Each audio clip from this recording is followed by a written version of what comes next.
All right. Hello, everyone. Thank you so much for joining today. We are going to be recapping last month's Marketing Partner Forum. This is our 11th year doing this, so we're really excited to bring you all the great material truncated into about 45 minutes. You can ask any questions in the Q&A box. Chat is disabled, but the Q&A box you can ask anytime, and we will pause and answer any questions. So thank you all very much for listening in. So law firms are entering a new era. That's a lot of what we heard from this year's MPF. There has been some really big seismic shifts that law firms have had to cope with. We're post-pandemic, and these shifts are still happening. And this extraordinary change is happening on many levels. And we're going to hear that from a lot of the panelists and what they said. We can't recap everything. It was 3 days worth of content, but we're presenting, what we captured, but also most importantly, what you can really walk to your desk with. We really looked at a tactical approach, like how do you do this at the end of the day? So before we dive in, I'm Megan Braverman, principal with Burbay. Hi, everyone. I'm Crea. I'm the account director with Burbay, and we're a marketing and public relations firm. We specialize in working with law firms and have been doing so for nearly 30 years. All right, so let's get started. The modern GC. So this was a panel that talked about the modern GC and how the role of the GC has dramatically changed over the last 5 years.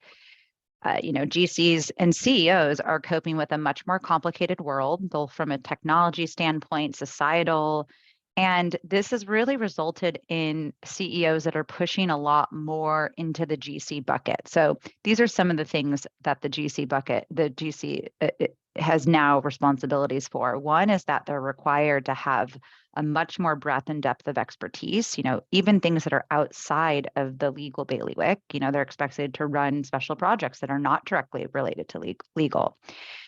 They also need to have an enterprise-wide lens. This is critical. They're expected to really see across the entire organization. They need to be more business-minded. They're expected to contribute as other C-suites and leaders, and they're expected to grow the business. And this is really a far cry from what GCs were doing so many years ago. They also have to navigate a lot of different cultural, stakeholder, governance issues, and they're often used as spokespeople for the company. All of this represents more opportunities for outside counsel to support GCs in their new responsibilities. So this is sort of the age-old question, what do they want? And so the panelists in the modern GC panel, they sort of went round and round about what they value. So we've captured it here. One is authentic partnerships. I think that COVID really illuminated this. They want counsel that's there for the ups and downs. They want cross-functional successes. They want to bring multiple lawyers, staff, outside people to solve problems. Really, it's just how can they be better helped? And so sometimes that takes more than just the counsel. They want you to be open, especially when it comes to helping with special projects. So as I mentioned, that GCs are expected to handle more of the business aspect. And this is a whole new area for them. Think crisis management, investigations, cyber issues. They want to be connected to people that can help them with these special projects. Another one that we hear time and time, this is on the list every single year, because MPF does a panel that talks about GCs every year. They want you to learn their business. They want you to be intimately familiar with everything about them. And this is actually a mandatory. This is a must for them. Be proactive. Again, this one hits the list a lot. They want you to sit down with them regularly and tell them what they need to do. Give them developments that they'd be interested in. Send them a memo, with a published article. I know you're dealing with this exact issue. Here's a different take on it. They want to hear from you first, and that's the reason why we have proactive. They don't want to reach out with their problems. Similar to what I mentioned before about these cross-functional successes is you need to be a connector. They want to be connected to people that they need to know that can help them with their expanding responsibilities. Approach them with ideas. Again, one that always hits the list. GCs are saying, this panel said that this is not happening enough. It was a little surprising, but They want you to look for opportunities and approach them with these ideas. I mean, it's a changing world. And by knowing their business intimately, you should be able to approach them regularly with things that is pertinent to them. Legal technology is the future. So we all know about this and its worth, but bring them ideas that's built upon technology and systems. The second to last is brainstorming sessions for free. So I think a lot of the GCs on the panel really value this when you bring things to them, and these are complimentary. These are things that they're not being charged for. And lastly is be agile. So they want, there's a lot of pivoting happening, and they want these creative solutions, and you have to be agile to do that. But that's really ultimately going to lead to more work. So extraordinary change is not just happening with GCs. I think perhaps the strongest change is turnover at law firms and sort of the recruitment nightmare that everybody's facing. Thomson Reuters, they do their survey at MPF every year, and they indicated that many are likely to depart their law firm in the next 2 years. And so I think that this market turnover has really significant ramifications for key client accounts, for client relationships. And so this turnover is really making it even more important to expand relationships across multiple lawyers. And this is the idea of creating a sustainable business. The panel next that we'll be going into talks about scalable success through cross-serving. So I want to start with the jargon.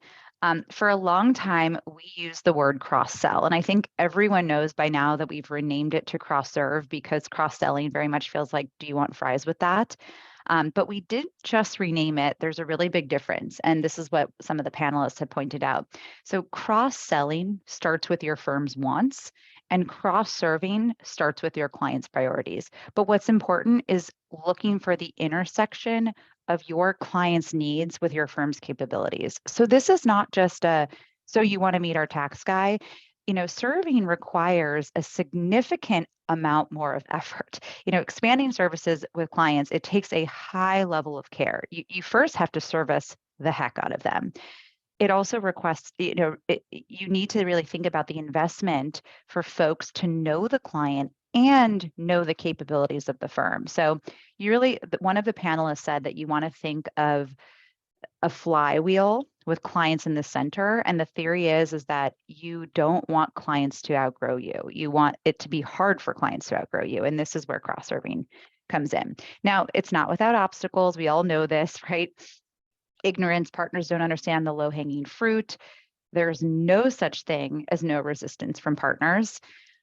They have a reluctance, feeling like they have to go sell to another partner. It could end up in dissatisfaction because maybe their client is at risk if they screw up. And I think the virtual workplace has added another layer. People were used to working in large client teams and spending a lot of time together. And I think that the virtual world has sort of eroded some of those bonds. So let's talk about how we can better cross-serve. And this is some really smart tips, tactical tips from the panel. So one is client service plans, key initiatives. So I'm sure most of you listening are familiar with client service plans, but I think it's a really good reminder. Annual client service plans are a must, and they need to be comprehensive. A good service plan is going to map out the relationship, business objectives, the roles, initiatives, even succession planning. And it's all connected to the firm's CRM as well.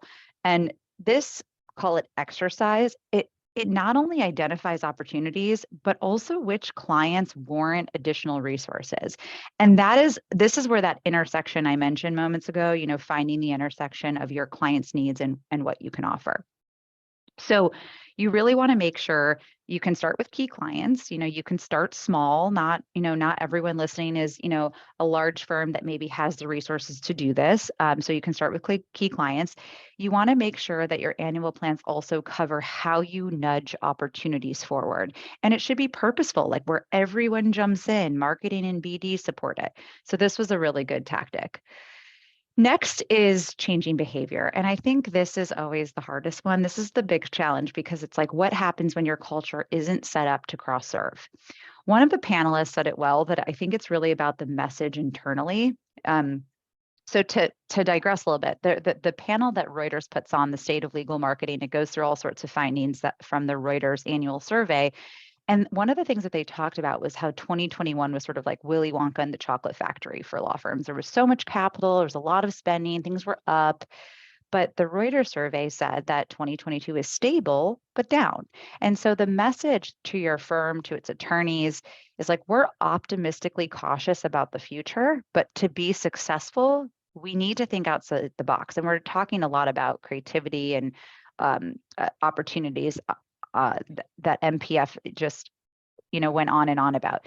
So you have to teach and show attorneys that cross-serving, they're going to become more indispensable to the client versus the fear of being replaced.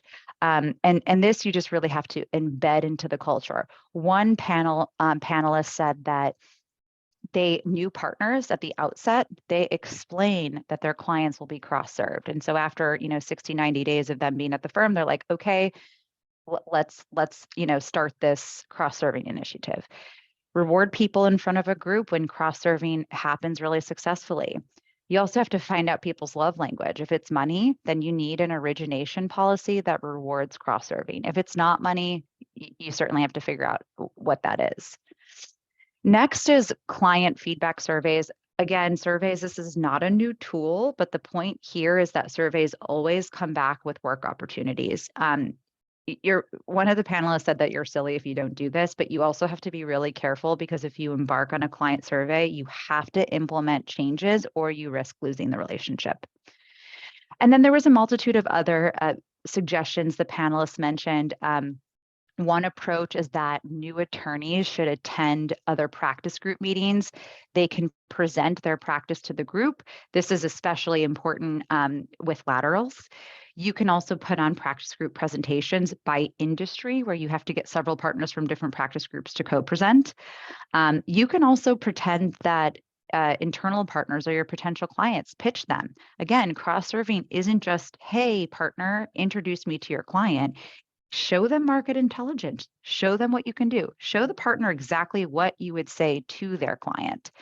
And then another panelist mentioned that they just do fun things like Fun Fact Fridays, where they profile attorneys and sort of what types of contacts that they deal with. Okay, so moving on, we are segueing into another panel about law firm alumni relation networks. Law firm alumni relation networks have historically functioned as levers for talent recruitment, laterals, brand advocacy, even propelling public relations initiatives. So I think a lot of savvy law firms have figured this out and they've started to harness alumni networks to cultivate new business opportunities, to retain work. I also want to mention that this is not just for larger firms. Small firms can do this as well. Obviously, it's a bit of a different approach, but with an industry that's really choked full of competitors and recruiting is cutthroat, one of the panelists opened up with that the alumni is a business imperative. And really the reason why is because they should be a significant source of revenue. When a lawyer leaves to be a GC or even goes elsewhere, they're creating a huge network of new people that are potentially new clients to you from one single alumni. They're the best brand ambassadors, especially for talent, and alumni often can boomerang back to your firm. I mean, if they become a GC, they often go back to law firms. They go to another law firm. There's a lot of times these lawyers will boomerang back.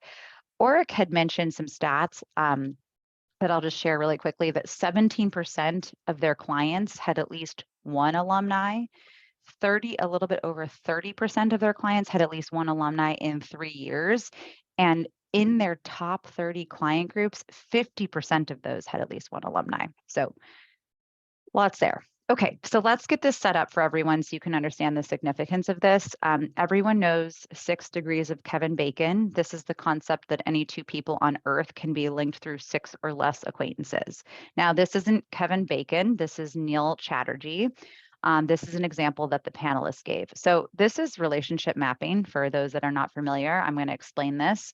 Neil Chatterjee, he worked at Oric in Goodwin. These 4 organizations here are organizations that he's a part of, whether through leadership positions or through alumni. And each of these organizations have these little tentacles that talk about some great contacts, potentially prospects or referral sources for Neil and where they work. So how do you foster all the connections that you have? Now, I know this looks like a lot, I'll explain it. But the marketing and BD manager at Duane Morris uses a company to help her with this. But this is, again, relationship mapping. So the photo on the left, I apologize for this poor man's head that was in it was a bad photo. But this is essentially, this picture is what it depicts. So what happened with the woman with Duane Morris is she started with this little tiny bubble and just a couple tentacles, right? And this has grown over the years. So this is several years of her working on this relationship mapping. Okay. So, and this is just skimming the surface. I mean, you're sitting on amazing data assets. Your community is so important. And I think this is where it can be applicable to both large and small firms. People want to buy from those that they know and trust. And we all go through the same process when you're purchasing. No matter what you're purchasing, you'd rather go with someone that you know and trust. And what I think is really significant is that other industries outside of law work these communities to the bone. I mean, think about private equity firms and what they do to win a deal. So this could be really, really powerful for law firms, and we're just not tapping into that yet. Also, who has time for this? This looks really overwhelming. I just want to note that there are great technologies to help implement. There were a couple that were at MPF that we're happy to introduce you to, but you can also use associates to help lead sort of partner biz dev efforts. There's other ways besides just doing this yourself. So let's talk quickly about how you implement an alumni network initiative, how you do this relationship mapping. So I'm going to give you a couple examples. One was from Goodwin. So Goodwin, the managing director of strategic alumni engagement and client relations at Goodwin Procter. It is her role, strategic alumni engagement. She didn't want to create a run-of-the-mill program. She wanted to create this really solid online infrastructure. So they created this online platform that has the same look and feel as Goodwin website. It's part of the Goodwin brand, and alumni can interact. They can share news. It shows where people are in their careers. There's a retired partner page. They offer CLE programs. So it was really this online community. I think what's really important, and we have it up on the slides about data. So a big part of this was having the right data. This is a must. They had a huge data cleanup program where they, how many assistant GCs, how many GCs, who were at clients, like where did things fall with top clients. They sort of created this whole chart of where every single alumni sat. And so even if an attorney went to a competitor, they investigated why. So this was a really successful example. Other sort of smaller examples is, what you're doing to support alumni. So when lawyers become GCs, how are you supporting them? When you've been a litigator your whole career, being a first-time GC is scary and uncomfortable. Help them get through the first 90 days. Some of the panelists, one of them had checklists for GC roles and head of litigation for the first 90 days. They also had training programs. Empower teams. So another panelist example is they empowered regional teams to handle the alumni networks. You can divide alumni into class years. You can appoint people to make regular contact. The chief marketing and BD officer at Littler Mendelsohn, they have alumni liaisons leading the charge. So very similar. Next is to create a jobs referral network. Now, this is actively placing people in jobs. Now, many of you may think, well, why would I take my people away from my firm and place them elsewhere, especially in such a cutthroat recruiting environment? But I think that it's simple. You just need to have the right message. And the message is that your career is going to take you different places. If you're thinking about moving to a client, talk with us and we can help you. You want them to talk with you. So Catherine Zinn, one of the panelists, said she has a program, So You Think You Want to Be a GC. You can even identify top clients and determine who they're looking for. But the point is that you really want to be the person and the firm placing your attorneys. And then there was a host of others, creating an alumni advisory group. One of the panelists has former partners sit on mock pitches, and alumni find it really valuable as well. Another is board placements that help attorneys get placed on public and private boards. And then another one, which is a big one, is culture. One of the panelists said to follow the KPMG model, which is to try to get people to enter and exit at the same cultural level. You know, you treat all alumni as equals, you celebrate them, and you show people that they're really part of the family. Before I conclude, I thought one audience member had asked a really smart question about what do you do with regrettable losses, because not everybody leaves on good terms. And I think one of the panelists said that a person should never be lost. They're a further extension of the community, but you do need to create some parameters. So, for example, a no contact, the bar should be set very high, and don't hesitate to be flexible. You know, if it's a loss that didn't go so well, put some time between when they leave and when you first contact them. You know, time can heal a lot. And don't forget to look at why people are leaving and to make changes. This is really about sort of navigating through the forest and finding those relationships that will be the gift that keeps on giving. So to wrap this up, alumni is the warmest call you ever make, is what a panelist said. You know, you can skip the intros and get right into the meat. Know that these alumni programs are multidimensional, so you have to identify what your low-hanging fruit is and know that you have to work with what you have. Okay, so one of the themes we heard at the conference is the very real impact of today's environment on law firms, right? Meaning social, political, economic issues that we're reading and hearing about, you know, every day. So several of the panels tried to tackle these issues and how firms are reacting to these pressures through some tactical approaches. So I'm going to start with the discussion about rebranding. So every firm has felt this extraordinary shift caused by the pandemic. And it's no surprise that some organizations have felt the need to reposition themselves. In fact, a company called UpCity, which kind of connects resources and business with providers, conducted a survey of 600 businesses across the US and Canada, and more than half had attempted to reposition themselves in the last 3 years. So this is no different for law firms who are facing the same issues.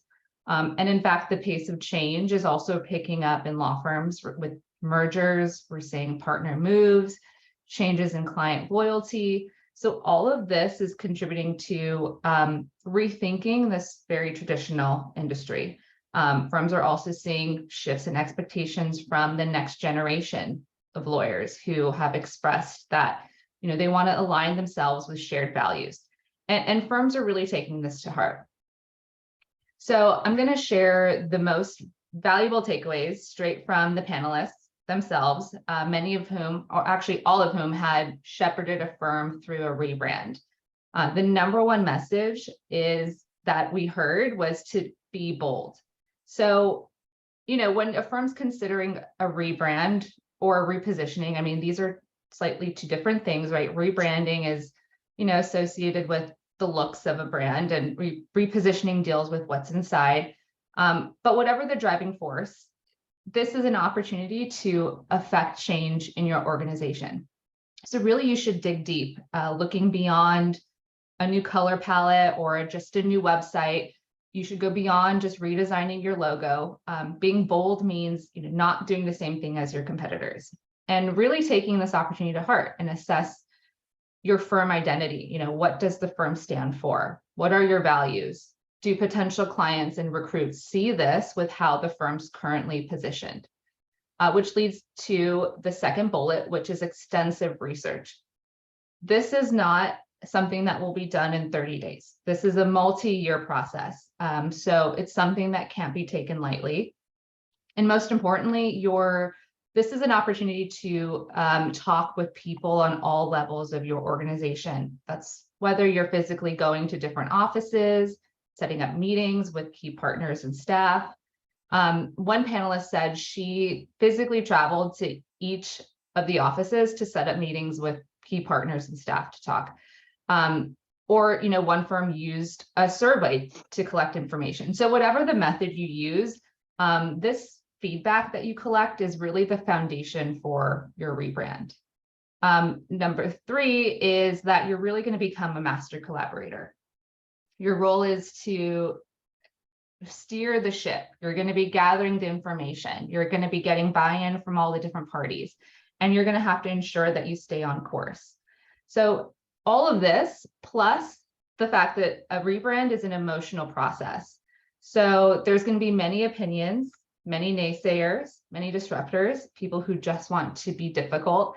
So don't shy away from using technology and software to navigate this trend. There are a lot of tools out there, which we're not going to talk about, but there's so many that you can use to help guide you through this, from tools to like analyze data about your market, social listening tools. And then from a very foundational standpoint is something as simple as a project charter. All the panelists agreed they had a charter. This is a must. It maps out everything for you, your firm's voice, messaging, your priorities.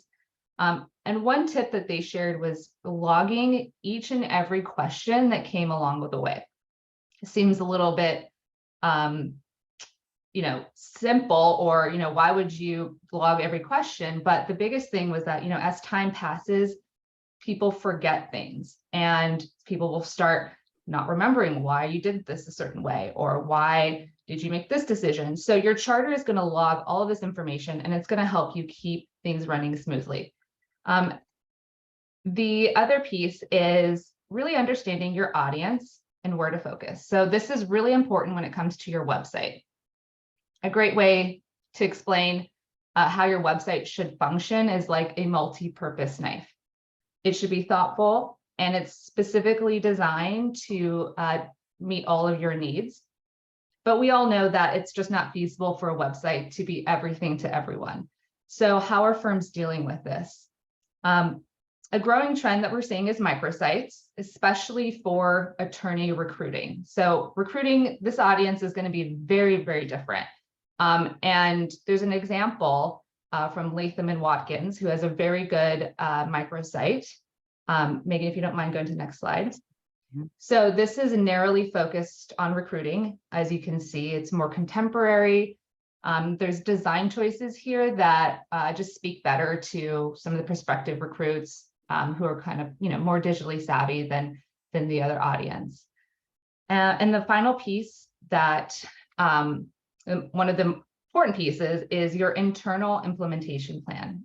This is something that is often overlooked, and it can be a key factor in a successful or unsuccessful rebrand. If there's traces of old branding left behind, this really looks unprofessional and disorganized and can compromise your rebrand. And you may not think it's a big deal, but it certainly can be. And it's something that all the panelists, ran into issues with old material, and it kind of set things back for them. So this is something not to overlook, just how important it is to communicate your rebrand to external parties. It's just as important how you do that to internal parties. Again, with most things in life, there's software, there's tools to help streamline this process. And I think that was a really good takeaway, is not to shy away from technology. It's there for a reason, and it really can be helpful for you. So Allie, when Allie talked about being bold, I think that the next panel that we're going to dive into on sensory marketing, they really begged the legal industry to do just that, to be bold. So they started off by talking about how B2C practices have been bleeding into B2B, and it's really about experience and emoting emotion. So I want two examples. Everybody knows Whole Foods. Whole Foods is a household name for premium clients. They have really, I was actually passing by a Whole Foods in Los Angeles, and I was so taken aback with what they had this outside lounge, they had a bar, they had a whole dining experience. They were taking products and making emotional experiences out of them. Gucci Town on Roblox. If you have any young children, you would know all about Roblox. Gucci created a metaverse. They created a metaverse that allowed, true diehard Gucci followers to unlock products through their metaverse. They're building a rapport with their future buyers. So even in the business world, There are emotional decisions that we're making. We're handling a really important decision. We're solving a problem. Buyers of legal services are having all these experiences in other aspects of their life, like Whole Foods. So it's how do you create this affinity and trust? How do you go deeper? So one example is a panelist worked on was with Skadden. So Skadden had sort of this dire need for more people. And the issue that they were working up against is that they had developed a reputation. Law students didn't want to work there. It was really cutthroat. They weren't supported. So not only did they need a recruiting tool, but they were combating this bad reputation. So one of the panelists at her former firms created the Carve Your Own Path career. This was taken from the Wayback Machine. If you're all familiar with it, this is not a current campaign that Skadden has, but this is a landing page, and this was a photo of someone's desk. So her name was Young Moon. She's an associate in Chicago, and this basically what they did, they profiled different people, and they took a photo of several different artifacts from their office. And if you clicked on it would highlight and give you a description of that. So Young was a foodie and talked about how she loved to visit Chicago's great restaurants. Not only did this really give you like an intimate feel of the people that you were working with and their background, but it was also a really good marketing. People were very proud of it. It also boosted morale. So in the name of creativity, we have to talk about the sensory experience at law firms. One example of this is that law firms are replicating their office in the metaverse. This is not the only law firm doing this. There's also a lot of law firms who are making better recruiting experiences when they go to schools. When they have recruiting days at schools, they're doing virtual reality so that people can tour their office and talk to people. This is not the only way that law firms can use sensory marketing. Instead of having a written bio, which you can also have a video bio, have a couple, 20, 30 seconds of the lawyer explaining who they are. It's also about making your website more interactive. As Ali mentioned, you can't be everything to all people, but how can you create a more interactive experience on your website? I think visuals are really important. Okay, you have to pay attention to this because it's like, how do you evoke emotions through imagery? And I think that there's a lot that can be done. But the point is that we can't have a myopic focus. We have to look at the picture, the whole picture. And so if you look at this on the screen, but then this happens, and it's like it evokes a completely different emotion because we've looked at the whole picture. So the point of this panel and this session was to be open to being open. Legal marketing has made great strides. Remember when we all first heard about social media for the very first time? And I think at law firms, we were like, that's not going to apply to the legal industry. And look at us now. So sensory marketing is and will apply to the legal industry. And it's perhaps one of the biggest coming marketing changes. So I'm going to switch gears a little bit and want to talk further about that many firms, the pressure that we're talking about from social factors, and firms are feeling compelled to weigh in on a lot of different social political issues, from the Me Too movement, BLM, the Dobbs decision, gun control, Russian invasion of Ukraine. I mean, this just goes on and on and on, and seems to be getting greater. And these pressures are coming from changing expectations, as I mentioned, during the rebrand discussion, client expectations, firm values, commitments to certain organizations, and even the local community. These are all factors driving it. And so just a few stats here that, research conducted by Sprout Social, which is a social media management tool, surveyed individuals, and 66 of them felt it's important for brands to take a public stance on leading issues.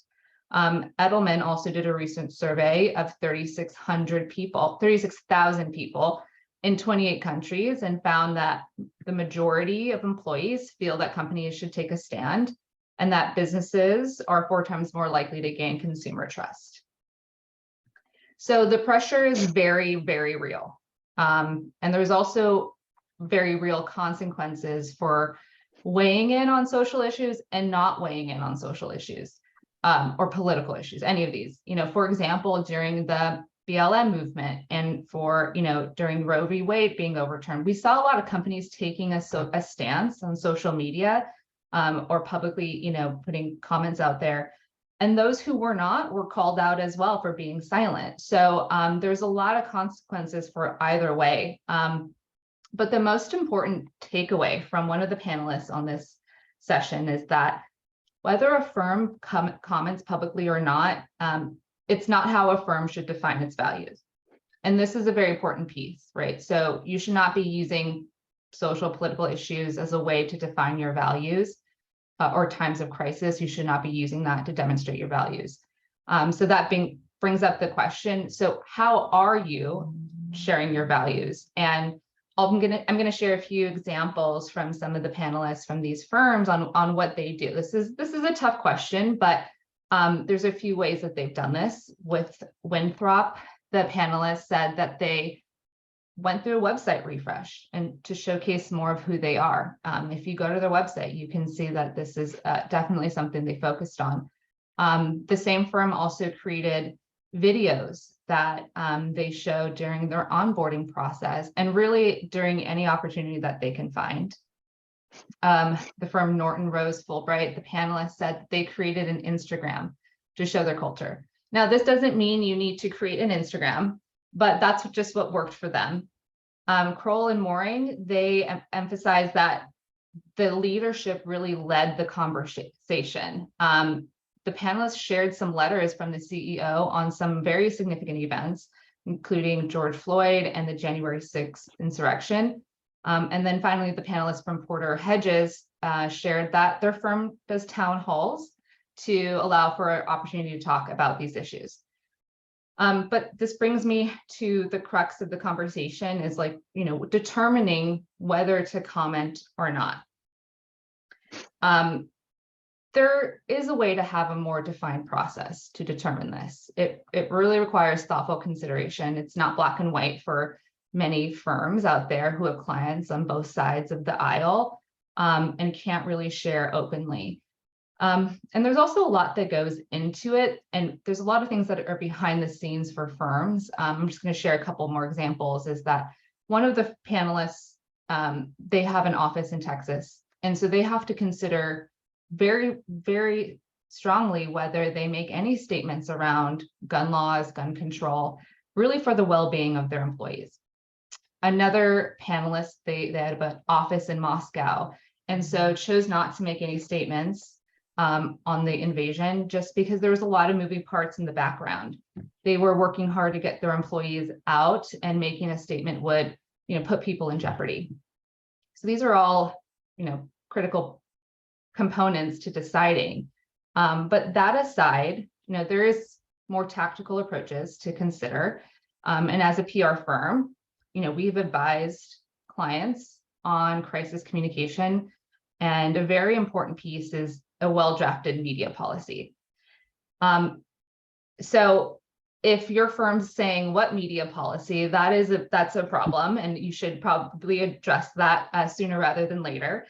But your media policy needs to include topics, really having an open, deliberate conversations on the topics that you should be prepared to comment on or not comment on. This is immigration, race relations, human rights. It's important to just have these candid conversations internally. You need to think about spokespeople. Who is best suited for speaking to media? Who is able to stay on course? Sometimes this can also be a regional decision on who a spokesperson might be. You need to think about logistics. Who drafts the comments? Who signs off on things? One panelist said it very well. He said that the quickest way to kill anything is to start drafting. And then finally, training, media training. Imagine getting a call out of the blue from a Wall Street Journal, a New York Times reporter. Your team needs to be able to know how to handle that call. It's not that they need to talk to the reporter, but they should be trained on how to redirect and ensure that the reporter gets to the right person. And then these policies need to be updated and reevaluated and communicated with the firm. One of the things we see a little often from attorneys and lawyers is that they don't want to comment on something in the fear of taking a position, and that position either offending a client or being interpreted in a way that they don't like.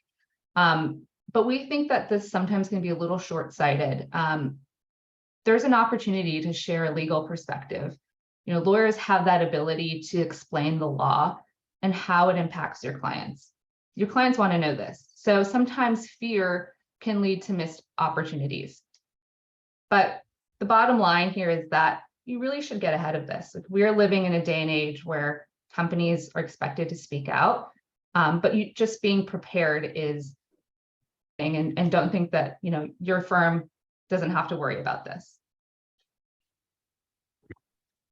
Great comments. I'm just going to parachute in and with a quick punch list from a law firm content strategy panel that I thought was really great about content must. So we're jumping around here a little bit. So this was a great panel because they were just really snappy with the to-dos and the things that you need to think about. So first and foremost is never write content without strategy. So your content should flow from your strategy. And I think that this is a big mishap that we see a lot, which is, strategy should be the foundation that motivates the creation of content. Create some editorial priorities. Think about what's important to your clients. Especially with hot topics, even some of the political and societal ones that Ali mentioned, it's like, don't get too distracted. Think about what's important to you and what you are going to take a stance on or not. And so when hot topics crop up like cannabis or opportunity zones, just really think about whether that's something your firm is going to be handling. Also, practice group leaders should really be a part of the content, the strategy, and ensure that it all sort of flows from the overarching strategic objectives. This was a really great one, which is don't be the first to report the news. Instead, make sense of the news. This can be a real sweet spot for clients because everybody is like, well, we can't just get things out within the minute. We've got, we really have got to work with it. We want it to be the right thing. And so I think that this can be a really great place for attorneys to write, which is just tell the client what they need to know about the news. Why is it important to them? The other, and I think this is a hard one for lawyers, but give provocative insights. People want to hear opinions. And I think lawyers sometimes don't want to state an opinion for a variety of reasons, but I think this is really just about showing that you're the leader in the space and that you're the expert. Another one is, if it's popular, rewrite it. So I think we talk about this a lot. We're sort of going to debunk a myth officially, which is just because it's been written about doesn't mean that you can't write about it. Popularity can also fluctuate. Don't think you've missed the opportunity because so many others have written on it. You might offer a different perspective. It also could be shorter. It could be a different format. So just think about rewriting. A quick note about attorney bios, because this really falls under content. Attorney bios are the most read pages on law firm websites. Add your thought leadership and content there. If people are looking at that page, your content should be front and center. The other thing too, this is not about thought leadership, but attorney bios, is that every lawyer bio looks the same. It starts with the person's first name and it's never a focus on the buyer. So really think about rewriting your attorney bios.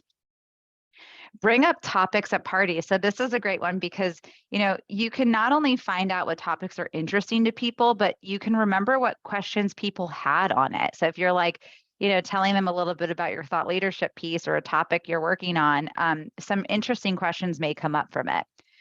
The other one was repurpose. You should be repurposing the heck out of your content. And a panelist said it best, beat the horse until it's not breathing. Email, syndicate it, use it for PR purposes, put it on social, make people reshare it. Be shameless in your reposting. Another tip is microdose content. So read an article and synopsize it in a few sentences for your clients or for your social. You should share content with the firm. Partners can't say, or associates can't say they don't know what their other lawyers are doing. This is a great way of how you know what people are up to and what they're writing about. And if you don't think that your attorneys are good writers, show them examples of good content. Explain that the first paragraph, the first couple sentences should be exactly about what the reader wants to know. Give them the tools to write better content. And then lastly, it's like, okay, how do we get our busy attorneys to actually commit? How do we get people to write? And here's a couple of tips from the panelists. One is to assign practice group individuals as editors, leaders. As Ali mentioned, you got to get someone to steer the ship, someone to like really be that master collaborator and get everybody involved. Look at alternatives. So things like sizzle reels, podcasts, these things take less time, but if you're also doing something fun and creative, it gets people interested. You can't work with everyone, eventually and hopefully one person's enthusiasm and success will motivate others and sort of permeate throughout the firm. And get younger attorneys involved, have them co-author articles with partners. Okay, so on the digital front, we're going to go into social media. This panel was really more specifically for small to mid-sized firms. And we often hear from marketing departments some of the following challenges, right? That their lawyers lack understanding of why their social media is important. They don't see the value or understand what it can do for them. There is a lack of understanding of what their role is, what is expected of them, because one, maybe there's no social media policies in place, or maybe there's just not as much clarity around policies and what's expected. And the biggest issue we hear from marketing teams is low attorney engagement. This is something Megan just touched on. How do you get your lawyers to be involved? How can they improve engagement? Reuters, the State of the Global Legal Market report indicated that the greatest challenge to marketing and business development departments is lack of lawyer engagement. So we've laid the groundwork on some of the issues, but I'm going to quickly go back and kind of do a recap of how we see the different platforms. We'll start with Twitter. This is really a listening tool. There are a lot of journalists and media on the platform. It's a good way to connect with media. It's a great place to get news. But obviously the big question is what's going on with Twitter. We know over the past few months there's been a lot of losses and changes in the platform. But for us, there's still a use case for this platform right now. As I mentioned, media and journalists and reporters, they're still on the platform. And it's still a good place for obtaining news. But our number one recommendation with Twitter is that now is not the time to scale on Twitter. If you already have a presence, then maintain that presence if you're established. But this is not the time to choose to develop and scale your Twitter campaign. The future is still unknown for Twitter. The second piece is really the platforms that have to do with culture, Facebook and Instagram. Great way to show the softer side of the firm and a way to connect and build with your community. And then the third piece is, as we all know, LinkedIn. It's the professional network, right? It's a validating tool. It's your resume. But LinkedIn can be challenging to navigate for some too. There's a lot of algorithm changes that go on. And in fact, this year alone, they're rolling out like 7 new features, updates to job search. You can now schedule posts.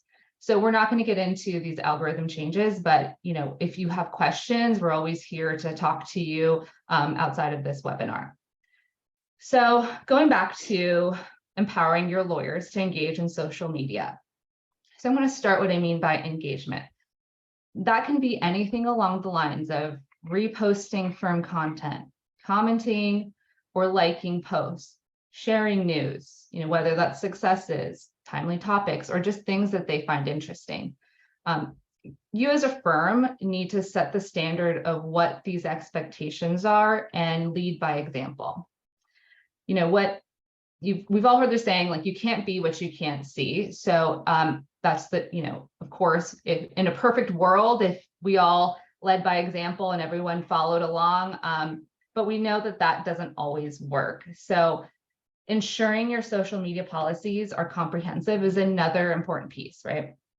A social media policy is pretty much a prerequisite now today, because pretty much most companies are addressing this, but this means going beyond just the guidelines around legal and ethical issues.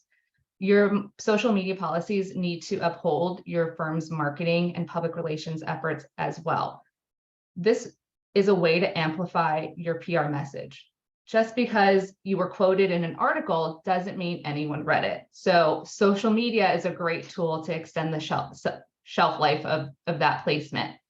The third piece here is around advocacy programs. So what do we mean by that? Some of the firms shared examples of what that means. The first example, and we've all heard the word gamification.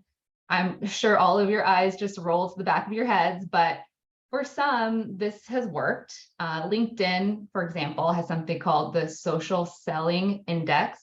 It measures a person's brand and how strong it is. And so one of the panelists said that their firm uses this as a competition to stack up against other attorneys. And then some other examples of what an advocacy program could be is just like, weekly roundups of sharing links internally so attorneys can easily share that information. It means finding a way to celebrate wins. This is an opportunity to share examples of others who are using social media or using LinkedIn. And then the final piece is education. This involves trainings and check-ins that should really focus on how to improve your attorney's social profiles. Your staff, your senior partners, all members should undergo social media trainings. I can't tell you how many times we've conducted a social media training, and more firms are seeing that it's really a lack of education. Once you can convey like the importance, or perhaps attorneys see examples or, try it themselves, it's a good way to propel lawyers' eagerness to continue to be involved.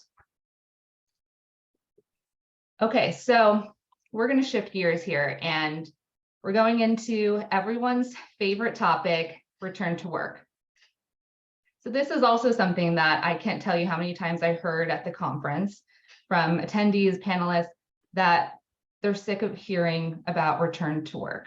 Yet it remains one of the most pressing issues for a lot of firms. So why is that? Well, one panelist put it nicely, saying that for most firms and for most of people in the marketing department, it seems like the goalposts keep changing. Different factors are keeping this conversation top of mind. There's still so much uncertainty about whether it will work, whether hybrid models will work, and it's really driving the conversation. So the question now is not whether firms have embraced, the hybrid or work from home. We know that there really wasn't a choice, that firms had to embrace it. The question now becomes, how do firms weigh individual concerns versus broader organizational priorities, that in all the while being empathetic and also ensuring that culture remains intact? So that's a very difficult place to be. So I'm going to share two narratives that were shared during the presentation, and then we're going to list out some of the possible resolutions that the panelists shared. The first narrative is around a second-year associate at a mid-sized law firm. We're going to call her Abigail. So the firm really likes Abigail. She's a keeper, but it's just too early to tell if she's on the partner track. It's been about 1.5 years since the firm went to remote work, and now they're requiring associates to be in the office at least 3 days a week. There's some pushback from the associates, but pretty much all of them except Abigail come into the office. And so she's claimed that she really likes working remotely. She doesn't miss office collegiality, and claims that she can be more productive working from home. So there's also been no threats by Abigail that she'll resign if she's required to come back in the office. And the firm is also not making any threats of termination if she doesn't. So, and everyone's really watching closely at how this gets resolved. So narrative 2 involves a third-year associate at a boutique law firm, and we'll call him John. So he's in the litigation department. The law firm has about 30 lawyers. His department has 10 other litigation associates. He comes into the office 1 or 2 days a week, and he is one of the most productive associates in the department. But he has very limited live interactions with his associates and partners, and only attends meetings via Zoom. So how are firms tackling this? I'm sure If you think about your own firm, you might be encountering some similar situations. How do you convince attorneys to spend more time in the office? So there's about 6 points here that the panelists shared. And the first one starts with the most obvious: clear remote work policies with limited exceptions. Some of the panelists, however, said that you need to really tread lightly in this regard, that most firms are not implementing mandatory policies, but it's more of guidelines. One of the things that can be tricky is that a panelist said you're going to create compliance problems with mandating people coming back in. He used the example of Disney. So that looks bad and sends a bad signal. So having guidelines in place is really going to be the best option. 2 is having candid conversations about the importance of one-on-one mentorship and the importance of master-apprentice relationships. So open communication needs to be had. The third tip is that one panelist shared his opinion is that John and Abigail are playing a high-stakes game. They have not built up the capital of relationships at the firm. If and when the time comes that maybe there's a mistake that happens, a client's not happy, they don't have the relationships to vouch for them. The fourth piece here is that despite being incredibly productive, bonus and compensation is based on less tangible factors that are hard to calculate when working remotely the majority of the time. The fifth tip here is that emphasizing firm life is incredibly important to professional growth. So that means attending more retreats, parties, in-person meetings is going to be important. And the sixth takeaway here is that this is really an opportunity to be creative with ways to encourage in-office time. This might be trainings, free breakfast, lunch. The bottom line is that having open and candid conversations is very, very important, but now's the time to be creative and just see what works to try to entice people to come into the office. Allie ended with creativity. That's where we're going to conclude, but just, creativity is going to translate into opportunities. And I think that was one of the themes. We are in the opportunity era for law firms. And these seismic shifts that have been happening, now's the time to really seize on that. We are going to end right on the hour. We hope some of these tactical approaches that we address and the panelists address give you that way to sort of inch forward into this new era. We are available for any questions offline, and thank you so much for listening. We really appreciate it.